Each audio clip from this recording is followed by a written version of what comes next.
Polda Maluku memecat seorang perwira Polri bernama Ibtu Thomas Keliombar pada Rabu 14 September 2022. Ibtu Thomas dipecat karena berulang kali terlibat dalam kasus penganiayaan dan pidana lainnya. Setelah dipecat, Ibtu Thomas mengajukan banding kepada Komisi Sidang Etik. Kabid Humas Polda Maluku, Kombes Pol Muhammad Rum Ohiorat, mengatakan pemecatan terhadap Thomas telah melalui prosedur dan mekanisme yang sesuai peraturan perundang-undangan. Menurutnya, Thomas sudah berulang kali melakukan pelanggaran dan menganiaya masyarakat yang tidak bersalah, sehingga keputusan memecat yang bersangkutan secara tidak hormat adalah langkah yang tepat. Dikutip dari Kompas.com, Rum menyebut bahwa Thomas kerap terlibat dalam banyak kasus pelanggaran berat.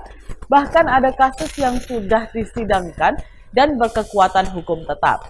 Rum mengatakan Polda Maluku sudah melakukan upaya pembinaan mental dan pemberian sanksi, mulai dari yang ringan sampai yang terberat.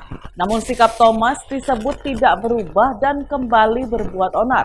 Menurut catatan kepolisian, Thomas tercatat berulang kali terlibat dalam kasus penganiayaan dan pidana lainnya.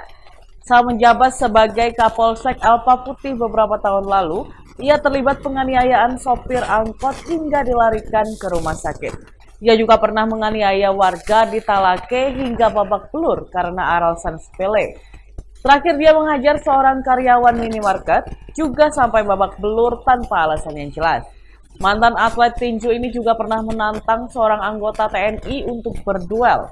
Anggota TNI itu ditantang berduel setelah terlibat perkelahian dengan dua anggota Polantas di Ambon beberapa waktu lalu.